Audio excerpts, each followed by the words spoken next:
Good afternoon, everyone. This is Olivia Marquez with the NCCMT, and I'm the coordinator for the Spotlight webinar series brought to you by the National Collaborating Center for Methods and Tools.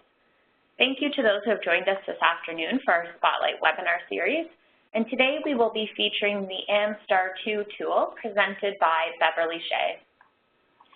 So we'll just quickly review a few housekeeping items today before we get started. Please see the chat section on the bottom right-hand side of your screen in WebEx. You can post any questions or comments that you have during the webinar here. We'll have a designated open Q&A session at the end of the presentation, but please feel free to post any questions or comments that you have during the webinar, and we'll address those at the end of the presentation. Please post your comments in the chat section and share your comments with all participants, as other participants may have the same questions as you. Today, we recommend using a wired internet connection as opposed to wireless. And if you have any connection issues today, you can use the WebEx 24/7 helpline, which is posted in the slide, and we'll also be posting that in the chat section. Today, we also have Grace Thomas, who will be able to assist with any technical issues you may have. So feel free to send a message to Grace through the chat section if you're having any issues today. After today, the PowerPoint presentation will be made available in French and English. The English audio recording will also be made available on the NCCMT's website. And these resources can be accessed using a link posted in the chat section. We'll have these posted, we aim to have these posted within a week of the presentation. So we have our first polling question today, and we're just wondering how many people are listening in on today's session with you, if it's just yourself or if you have a group of other individuals with you. So we ask that you respond to the question in WebEx, and just remember to hit submit at the bottom of the screen. So I'll just give you a moment to run through some of those questions. So we see that most people are just themselves, and we have a few people who have a group with them as well, which is really great to see. So I'd like to officially welcome to everyone to the NCCMT Spotlight on Methods and Tools webinar series. And we're posting the link to the registry page for the AMSTAR 2 tool in the chat section, and we'll make sure that any links are made available in the chat section as we move through the presentation. So we'll have Beverly Shea joining us today, who will present and has actually helped to develop this tool as well. So for those of you who may be unfamiliar with the National Collaborating Center for Methods and Tools, we're one of 6 national collaborating centers spread across Canada and funded by the Public Health Agency of Canada. We here at the NCCMT are located at McMaster University in Hamilton. And while the other NCCs focus on the use of research evidence in specific public health content areas, we here focus on improving the access to and use of methods and tools for health professionals in practice within Canada. So we're not content specific, but we offer methods and tools that can be applied across different areas of public health. The NCCMT has many products and services available through our website. So these are just a few of the products and services that we have, and many of you may be familiar with some of these. Today we'll be highlighting a tool that's located in our registry of methods and tools. And note that the NCCMT also offers a variety of other online learning opportunities through online learning modules, workshops, multimedia, and we do a lot of networking and outreach as well. So just before we get started, we have one more polling question that we'll pose in WebEx, and we're just wondering how familiar you are with the tool that we're discussing today. You might be unfamiliar with the tool, you might have heard of it before, or you may have even used it in practice. So again, just remember to select your response and then hit submit at the bottom of the screen. So thank you to those who have responded. We see we have about a majority, so about 40% of people who have actually heard of the AMSTAR 2 tool. A few people have used it and a few people are not familiar, so that's great. Hopefully we can provide you with some more information about that today. So I'd like to formally introduce our presenter today. We have Beverly Shea, who's a senior methodologist from the Ottawa Hospital Research Institute and was a developer of the AMSTAR 2 tool. So thank you very much, Beverly, for joining us today. It's an honor to have you here presenting. So without further ado, I'll pass it along to you. Great, and thank you. Is it Claire? I just wanted to check that. Olivia here. Is it okay? No, is it clear enough there? Like clear as in? Perfect. Yeah, you're good. Great. Okay, well, thanks very much for that. And for all the people who have joined, I appreciate the interest that people have in AMSTAR.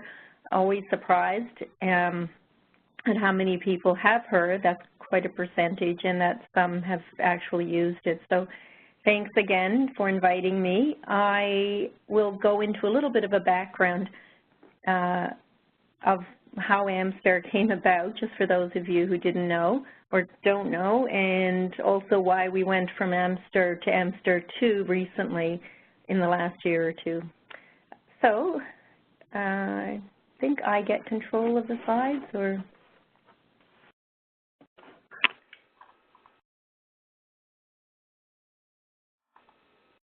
Do I have control of the slides? You should be good there, Beverly. If you can just use the small arrow there, that's at the top of the screen. Yeah, trying that. There we go.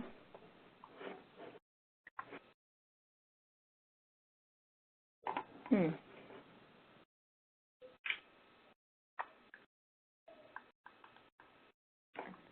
to be not working there. One sec. If you can just decide the slide number at the top, there'll just be a forward arrow to the right of that slide number. There we go. Sorry. I had it on full screen, so it wasn't going through. Okay, good. Thank you. So, yeah, the development of AMSTAR came about a very long time ago now, approximately 10 years, I think, because we developed AMSTAR 2 because of the need for assessing the quality or methodological quality of systematic reviews.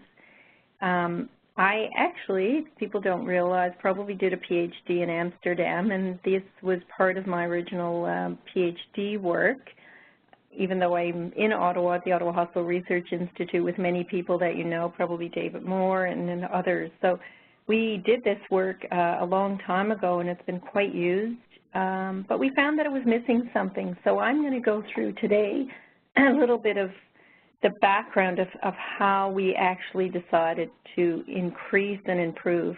I just want to put a shout out to all the people who've been involved in this. I'm sure that some of these names look familiar to you, but around the world, just from the original development of AMSTAR through to the validation studies that were done, and then further development of AMSTAR 2. So I'm always happy to acknowledge the people in Ottawa and internationally, Hamilton as well. We've had lots of folks that really have put a bit of work into this. So one of the things that I will do is to just quickly review how we end up with the development of AMSTAR, and again, why we moved into AMSTAR 2. Originally, to develop an instrument, it's a little bit of work. Just don't sit around or I was just going to say it's not as easy to sit around a table and just come up with questions. You can do that, but it doesn't always end up with the instrument and the methodological or psychometric properties that you want. So we looked at all the instruments that were available, all published instruments, and lots was on the go then, the Oxman and Guyot and many others that people didn't really know of. They were looking at instruments to assess individual studies, but not necessarily to assess the methodological quality of systematic reviews. So we reviewed all the literature. We then took a sample or all the items that were available from those different instruments, and we assessed the quality and reporting, because back then, methodological quality and reporting quality, they were kind of lumped together a bit more. Some of the PRISMA work came from Quorum.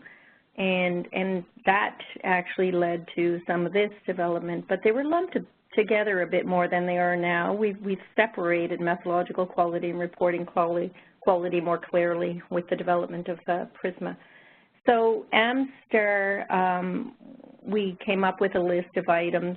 We did some test inter-rater reliability on the original items that we had, and then we gave it a name, which I actually, people think, well, AMSTAR, it was, you were doing it in Amsterdam, it must have come from there, but actually no, the acronym was actually to assess the methodological quality of systematic reviews. It was just a coincidence that it had to do with Amsterdam. And I actually was on a flight to Johannesburg when I came up with that name, and I'm very happy because it's stuck, people like it, and it fits all, it fits everything. So we have the instrument. It's been widely used as a critical appraisal tool and for teaching as a guide, etc. And back in the original day, it wasn't really set out to do. It was more about methodological appraisal, but we thought we needed to further develop that. And people were using it for all kinds of things, which is fine, except that it didn't quite work as well, particularly for non-randomized studies. And it didn't include the risk of bias assessment that we have now. So long-winded, that's how we end up with wanting to develop it a little bit more. And the value of the critical appraisal, for those of you who do systematic reviews and are, looking at kind of this stuff that exists around risk of bias, we now have the Robbins I, which is risk of bias in non-randomized studies for interventions, and ROBIS, which is risk of bias in systematic reviews. And for me not to mention the kind of the ROBIS instrument, which is for systematic reviews, would be bad, because it does exist and it is something that people can use. And also the Robbins I, we've been part of the development of that as well. So all the methods work that went into those instruments also fed into AMSTAR. So it's been very much empirically based. And there was definitely a need for this critical appraisal, which is what AMSTAR is doing now, just looking at the internal validity and adherence to reporting standards and conclusions and generalizability. So more of a broad base than just strictly methods quality. So because of this need or kind of like a gap, I guess, for teaching and training or checklists to conduct reviews, that's why we decided to continue on with the development of AMSTAR 2, which we've been happy with. ROBIS, again, as I mentioned, is a tool that's out there for other systematic reviews of everything. It's not, it's a tool that you use for assessing the risk of bias specifically, but it can be any type, diagnostics or non-randomized, et cetera. So it's different from AMSTAR, but it is an instrument that is available for people. So again, I didn't want to not mention that today. So as I said, AMSTAR was a validated critical appraisal tool. We originally developed it in 2007, and then AMSTAR 2 was updated in 2017. It's amazing how fast that goes. It provides the guidance and mechanism for rating the quality, specific elements of the methods of published systematic reviews. And again, it was initially developed to appraise systematic reviews of randomized studies, but we expanded it then to AMSTAR 2 to assess reviews, including non-randomized, specifically of healthcare interventions and public health interventions, but not diagnostic tools. 16 items, each of which provides a short single-sentence question and additional guidance, and hopefully most of you have either seen the paper, or I'll give you access to our website as well, and you'll be able to go in there and pull off the items and the guidance and the whole paper on the website. We made sure it was in open source so that everybody had access. So in some of the response options, we also changed it a little bit because we were I was having a lot of discussions with people about how they wanted to respond to the various questions. So the aims, again, the redevelopment of AMSTAR around the critical appraisal, just to make it a more usable and just to have it as self-explanatory as possible. AMSTAR 1 wasn't quite, it didn't quite give the guidance that I think people needed, and therefore they had a lot more sort of uncertainty or questions around some of the use of it. So the most important aspect for me is the inclusion of the non-randomized studies, just because then it helps move into more of the stuff that's being done around public health and other fields that they weren't quite able to use the original AMSTAR because it wasn't, it didn't have those components. So we're very happy to have added that now. It includes the risk of bias evaluation performed by review authors, and then we also altered the scaling of the ratings because we didn't want things that added up anymore. We kind of have gone with these critical items, or just for people to do kind of a qualitative report of their assessments rather than add up all the scores. So to do the AMSTAR 2, we had a local group experienced in systematic reviews.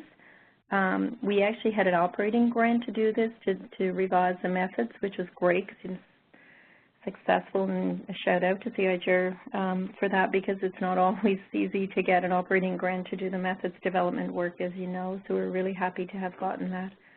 And the main focus was just to look at the non-randomized stuff. So we had to do the literature review, we had lots of feedback from our users, we did a survey, we did line-to-line review of the original instrument, and then we aligned all the responses to yes, is always positive. And then we also, so this is where I had mentioned Robin's Eye, this is where, for those of you who've used Robin's Eye, will been able to recognize some of the components of AMSTAR 2 now fits very well and closely with Robin's Eye, and that's also published in BMJ.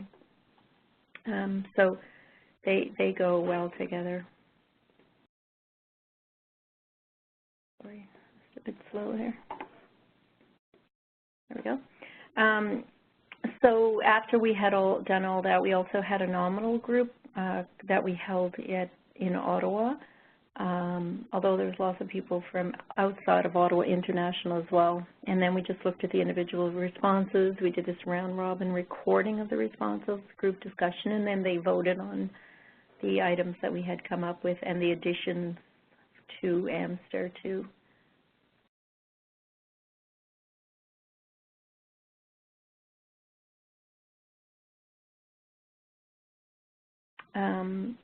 So some of the questions for the nominal group, just to give you an idea of how that went, because we don't like to be presenting things that we added without showing the kind of psychometric property work that we had gone through for this addition and update. So I thought best if I just, after that long background, or just kind of quickly went through each of the items with you, so that I think it's easier if I sort of just go through them and then point you later to the guidance that we have, rather than not go through the specific questions. So how we end up with the items separated, again, AMSTAR 2, a critical appraisal tool for systematic reviews that now include randomized and non-randomized healthcare interventions, or both. The original question on AMSTAR, we didn't feel that we had done a good job on setting out the PICO, plus the PICO had actually, the methods and development around the PICO hadn't been published when we first, or as well known, I guess, and I don't even think it was published when we first developed our priority questions, or the inclusion questions in the original AMSTAR. So this was great to have this, the properties for this question. So did the research questions and inclusion criteria for the review include the components of the PICO? So for yes, population, intervention, comparator group, and outcome. And then optional, we thought that the time for the follow-up study could be recommended, but it's optional in order to get Complete yes. So if they had all 4 of the PICO, then they would get a yes. Number 2, did the report of the review contain an explicit statement that the review methods were established prior to the conduct of the review? And did the report justify any significant deviations from the protocol? So for yes for this, the authors state that they had a written protocol or guide that included all the following: a review question or questions, search strategy, inclusion or exclusion criteria, and a risk of bias assessment.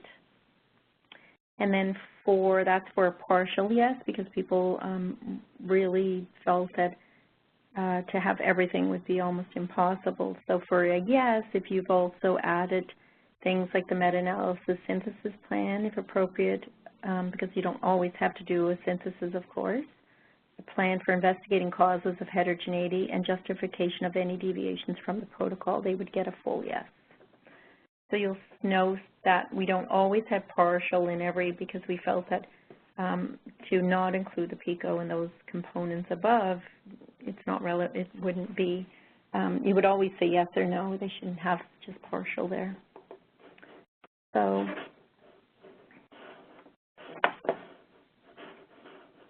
just going down. So number 3. Did the review authors explain their selection of the study designs for inclusion in the review? For yes, the review must satisfy one of the following: explanation for including only RCTs, or explanation for including only non-randomized studies of interventions, or explanation of including both. So you may want to ask questions about that after, or now if you feel like it. But we felt that they had to kind of justify why they were including only RCTs or both. It's okay to only include the RCTs or only include non-randomized studies, but just to justify or explain why they've done that. Did the review authors use a comprehensive literature search? I'm sure anyone who's doing systematic reviews is quite familiar with this. We had a lot of debate around a couple of items that you might recognize. So for partial yes, we said that they had to search at least 2 databases, and I know there's a bit of debate about that, around 1 or 3, or with the MESR guidelines and stuff. So we felt that 2 was relevant.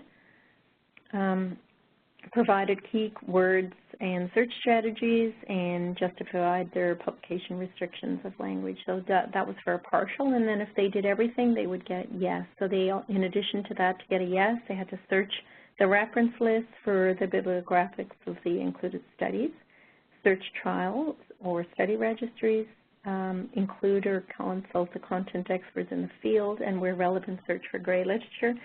And this all had to be conducted search within 24 months of completion in order to get a full yes.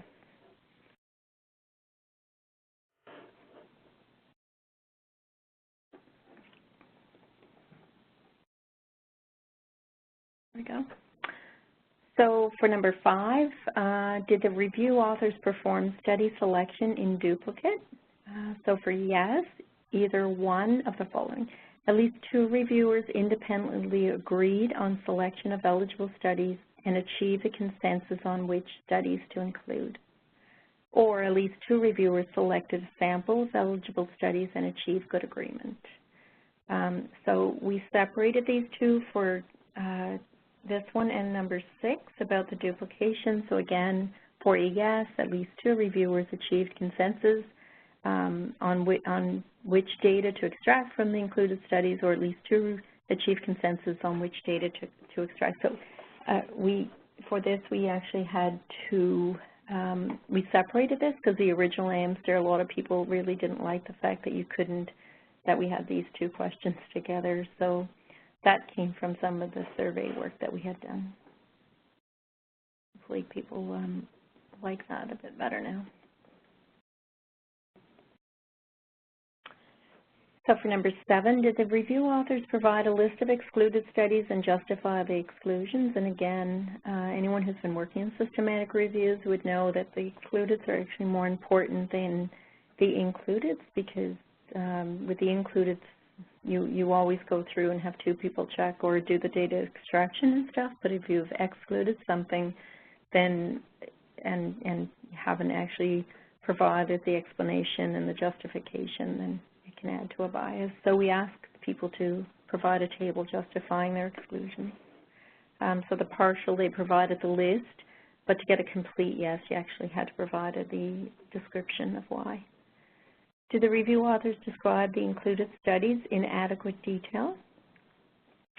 So for partial, they describe the populations, the interventions, comparators and outcomes, and the research designs. And then we felt for a complete yes, they had to describe the population in detail, the interventions in detail, the comparators like the doses, and describe the study's setting and time frame for follow-up.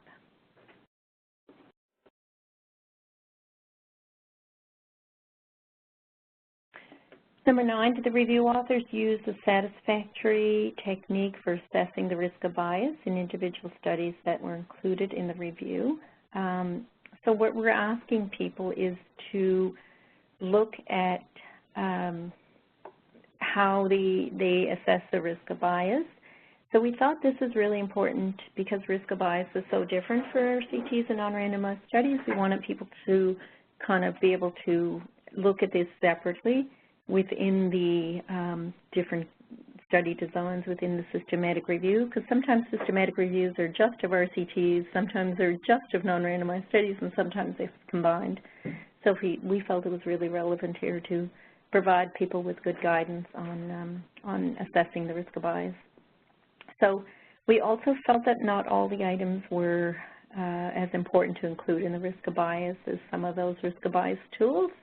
We spent a lot of time with measurement people, with quality people, and within the Robbins Eye development team, kind of looking specifically at what we felt here were the adequate ones to include. So those are it: unconcealed allocation, lack of blinding when assessing, the outcomes unnecessary for objective outcomes such as all-cause mortality. And again, we have really clear descriptions on that. I'm turning my head because I have the guidance is very clear on that, and I can send out and make sure that you have links to everything, because we have the separate guidance tool which goes with the paper. We also provide support if you need it. If you have any questions, you can email us at any time for questions about these. So I think people are familiar probably with doing the risk of bias of RCTs. If you've worked in some of the areas like health intervention, systematic review, Cochrane, those kind of, but they're less familiar with the non-randomized studies, so we provided the guidance tool very explicitly. We also provide the Robbins Eye risk of bias tool for non-randomized studies for people, just so they can have access to the guidance around this. And there's also a chapter in the Cochrane book on the non-randomized studies, which also addresses the quality assessment component. So for the non-randomized, if yes, they must have talked about confounding and selection bias, and then to get a partial, and then for a yes, methods must be ascertain exposures and outcomes, and selection of the reporting results from among measurements or analysis of the specific outcomes. So that's very specific when we start talking about confounding and selection, or the exposures and outcomes is very specific to non-randomized studies, which I'm sure in public health you're very more familiar with than most of us. So again, if you have any comments or feedback on that or questions, please don't hesitate. We'd love hearing from people about how to improve the guidance, of course, or examples that people are using in this field. So number 10 is the funding sources. Again, in AMSTAR 1, a lot of people had trouble with the fact that we had put in the individual studies and the systematic reviews in one question, so we decided that conflict of interest to us is quite important around the risk of bias or perceived risk of bias and methodological quality, so we separated the two. So number 10 is just specific to the included studies within the systematic review. So they must have reported on the sources of funding for individual studies. And note, reporting that reviewers looked for this information but was not reported by study authors also qualifies as a yes.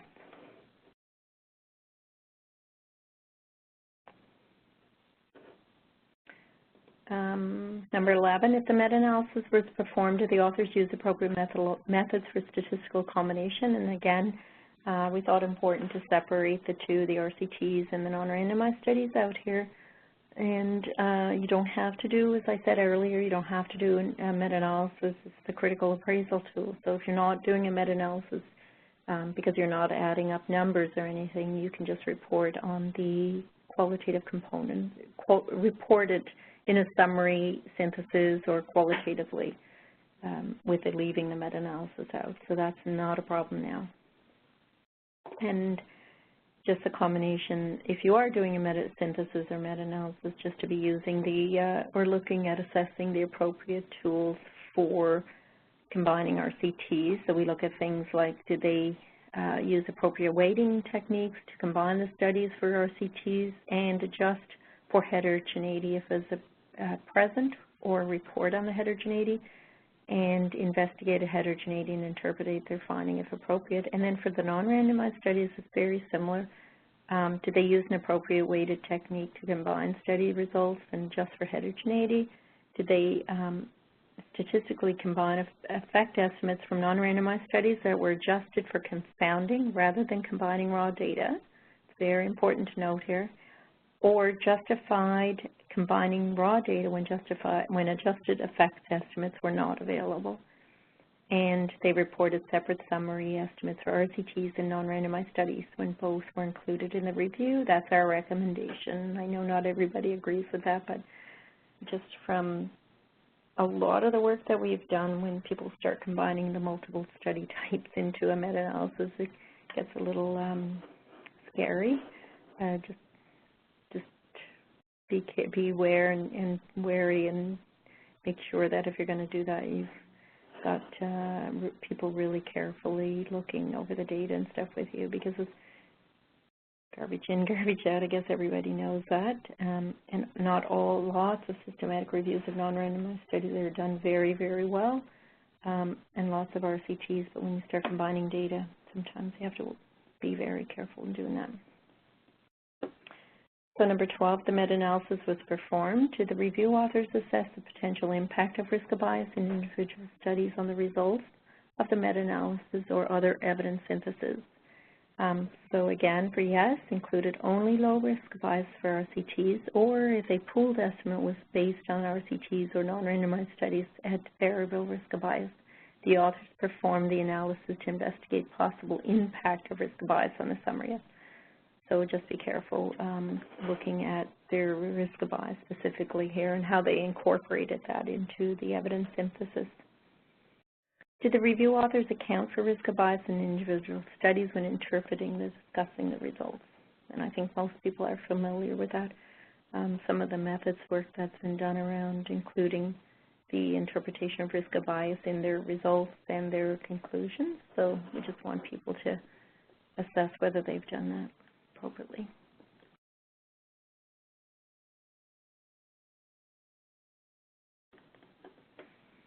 Did the review authors perform a satisfactory, we're almost there, satisfactory explanation? I know that this is long, it's a bit detailed, it's kind of when you go through the questions, but I think it's good in case you have additional questions after I finish. So, did the review authors provide a satisfactory explanation and discussion if any heterogeneity observed in the results? And again, we believe that heterogeneity is extremely important to assess within the systematic review. There's lots of clinical heterogeneity that exists, or statistical heterogeneity. So we just want to make sure that they've at least thought about that and looked for ways to adjust or address the heterogeneity. Especially we have so many studies going in within the systematic reviews now, so it's important to kind of put that in their summary and stuff. Did the review authors carry out an adequate investigation of publication bias and discuss its likely impact of the review? Anyone who's, again, working in systematic reviews would know that the publication bias, we would need at least 10 studies within the meta-analysis to be able to do that, but that it is relevant to address this in some kind of graphical display or statistical, statistical tests. So, and we've given guidance, complete guidance in that in the handbook, or in the guidance with the tool in the paper and on our website if you have any questions. And this number 16, the final question, again, I was talking about the conflict of interest. So this one is about the overall instead of the individual studies. So did the review authors report any potential sources of conflict of interest, including any funding they received for conducting the review? So the authors reported no competing interests, to get a yes, or the authors described their funding sources and how they managed potential conflicts of interest.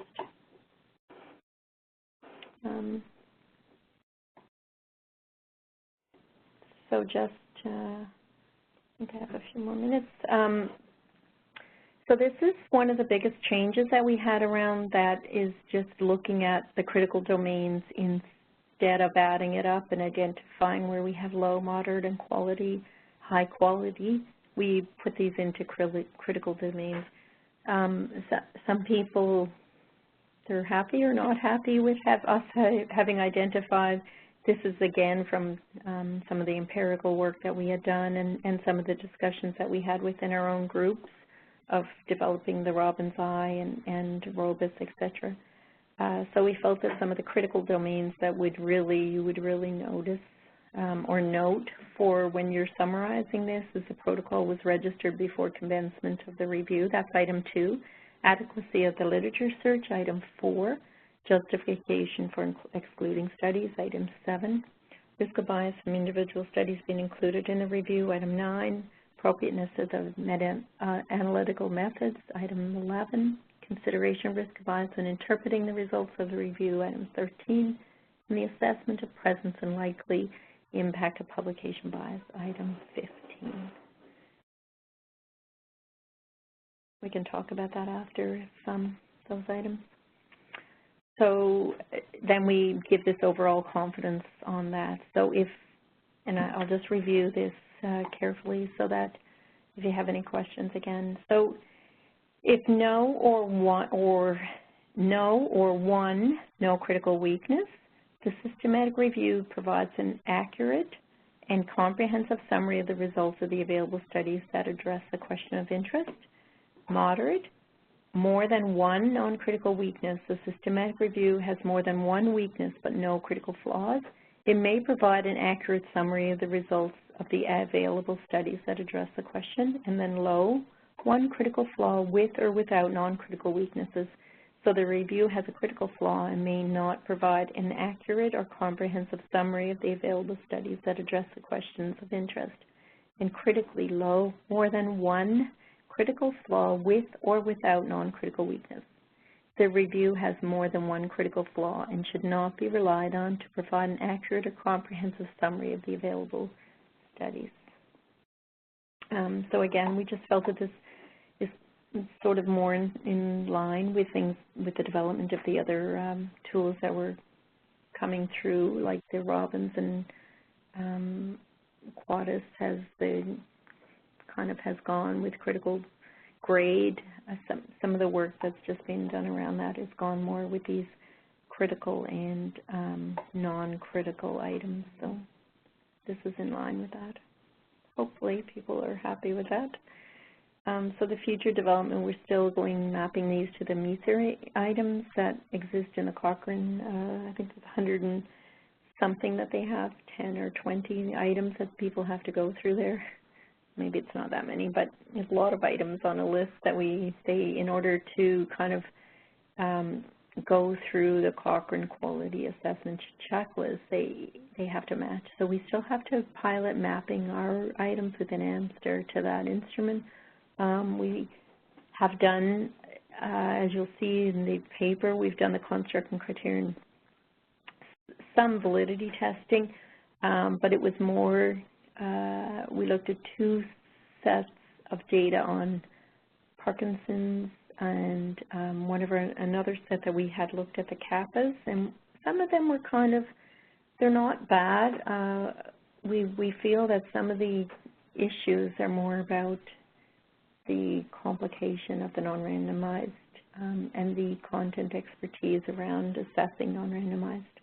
But otherwise, the CAPAs were pretty good, so I was happy with that. We still need to do some construct validity work, and that's having under discussions at the moment. We're hoping to apply for another grant to be able to do that. So we have a website, as I said. It is housed at Briere, so you can just click on that and come up with all the publications or the items that I said, and everything is kind of open. We also have, people can join the membership. You don't have to, of course, but answer questions anytime that we can, or if there's new data or new issues that arise, we're happy to help with that. Some of the original publications that you may not know exist, but we've gone on to the AMSTAR new one publication now, which we're very happy about. So that was published in BMJ Open in September. And again, I just acknowledge and thank everyone for kind of their interest and enthusiasm of AMSTAR. So I'm really happy that people are still keen for us to continuing developing that, because we're now looking at developing it for etiology. So,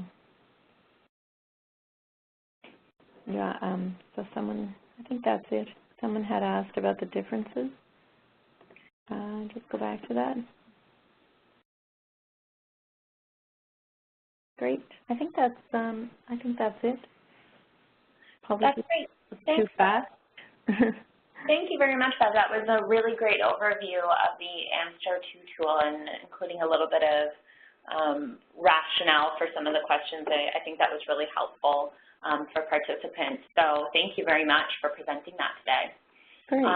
We'll now open this session up to any questions from attendees. So again, I invite you, anyone who's listening, to please post questions in the chat section, and we'll relay those to Bev right now. So we had a question that came up in the middle of the presentation, Beverly, and it was a question asking if people can use the AMSTAR 2 tool for syntheses of other different types of syntheses of evidence, so an umbrella review or a scoping review.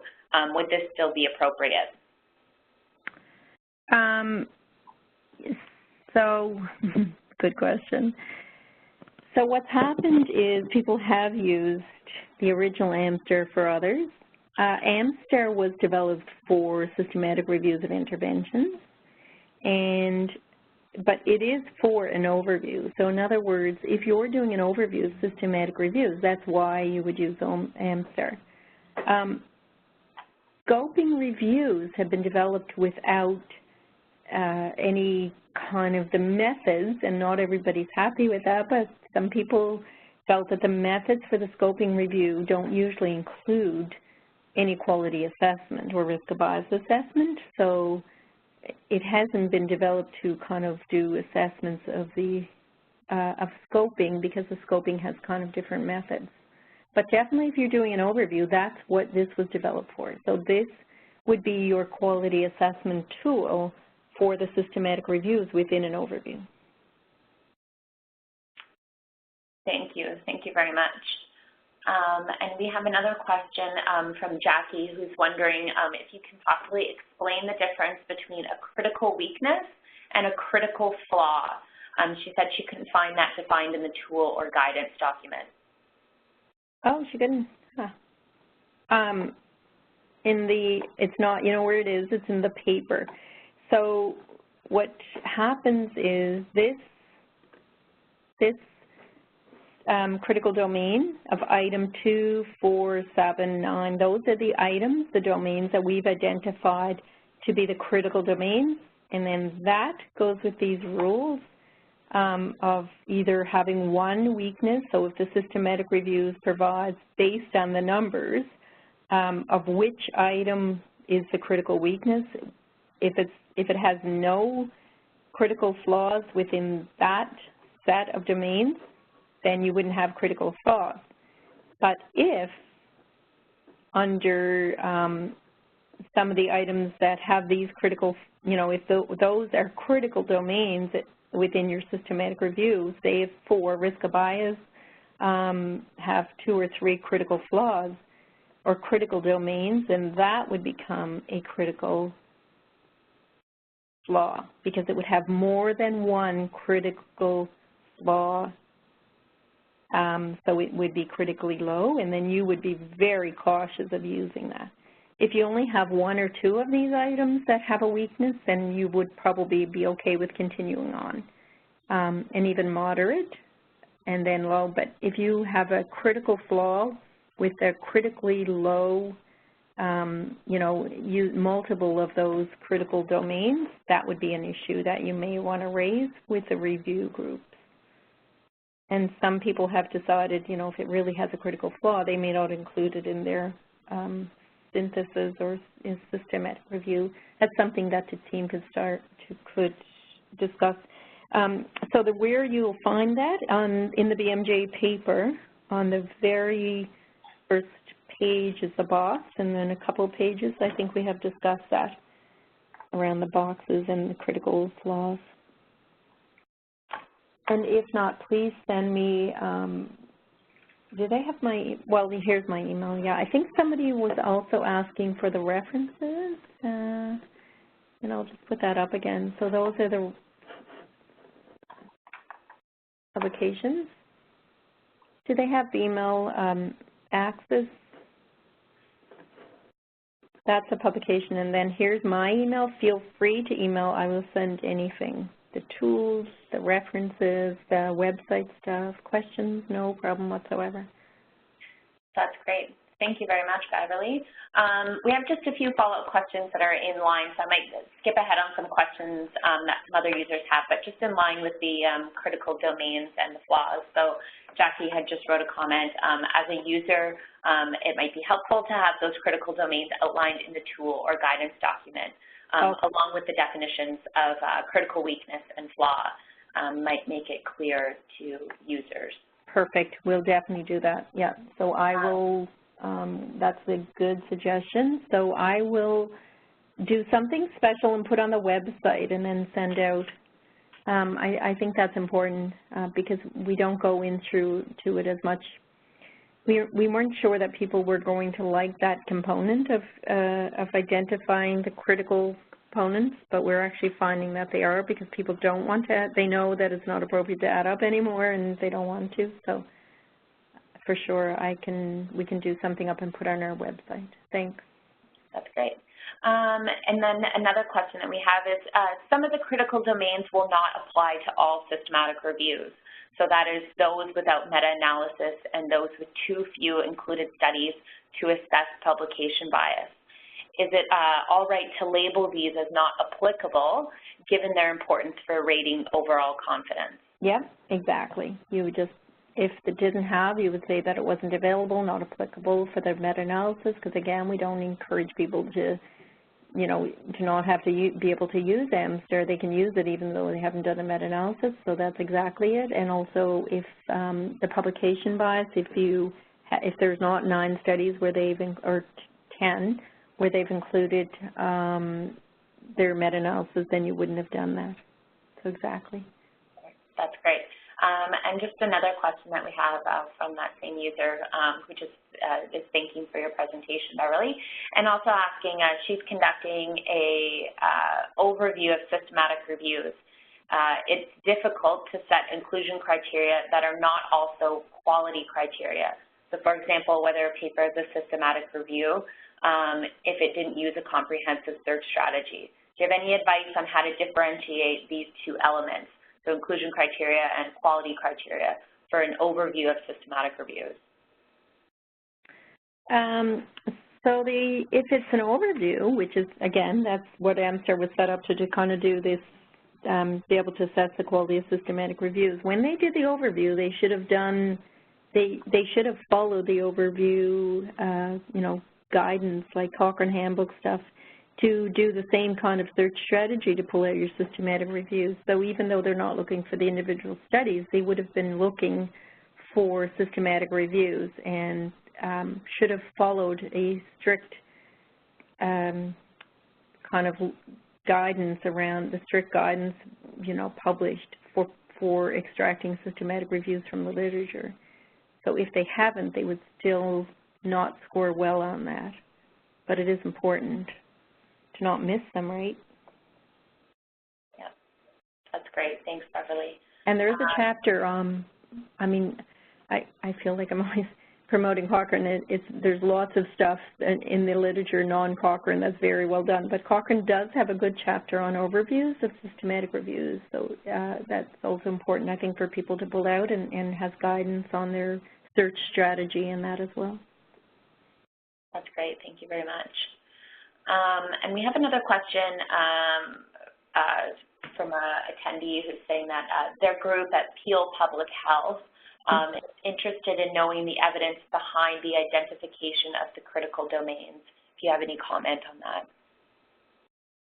How we decided on the critical domains, we did that from the work that we had done with Robin's Eye. So if you pull up, there's a risk of bias website called riskofbias.info.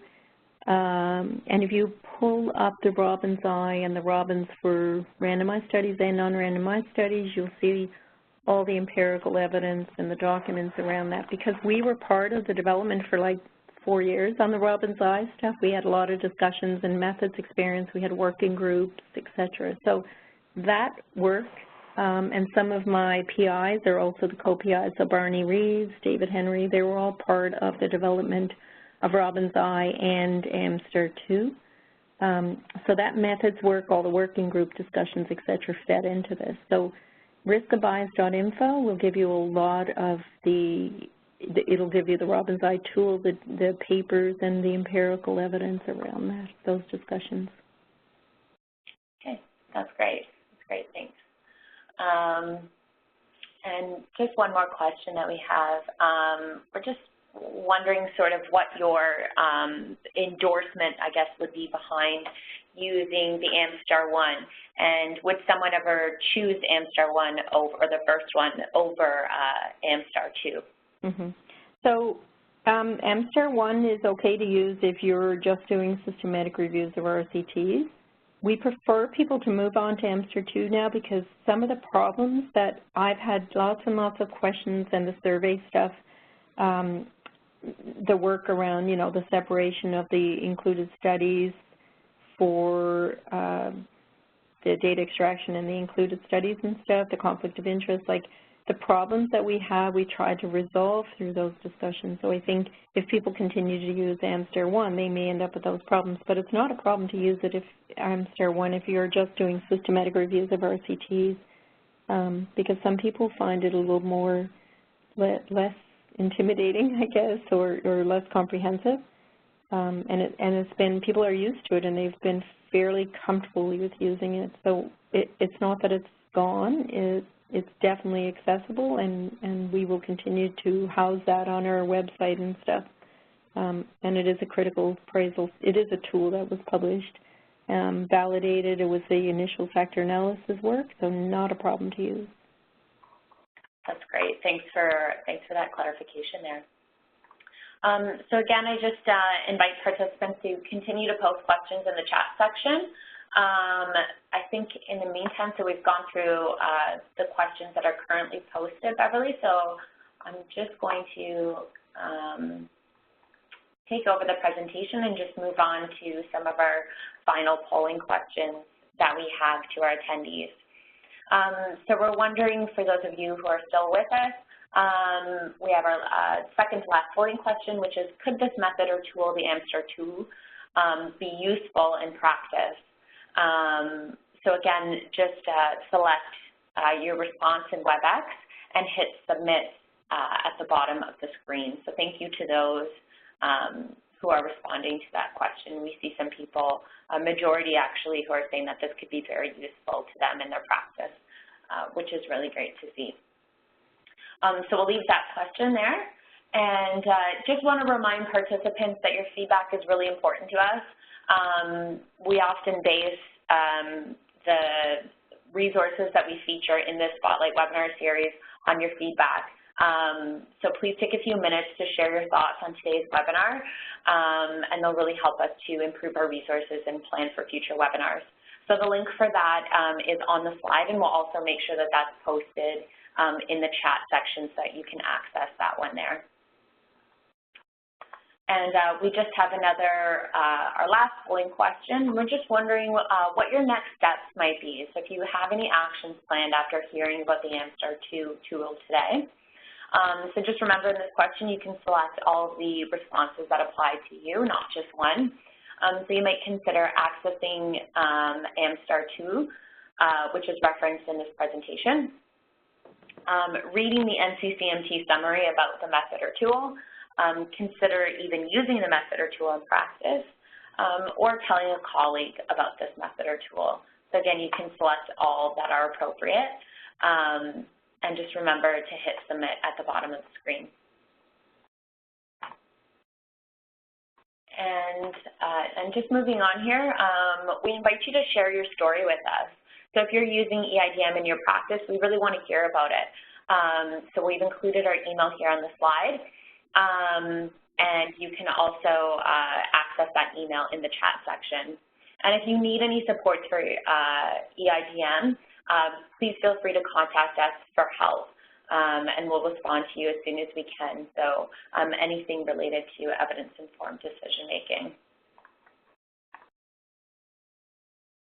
And we just want to remind everybody about our webinar series from the NCCMT. So you can access a page on our website which has a little bit more information about all the webinar series that we offer. So it's not just the Spotlight on Method and Tools, but we have the topic-specific methods and tools, online journal club, and peer-to-peer webinars.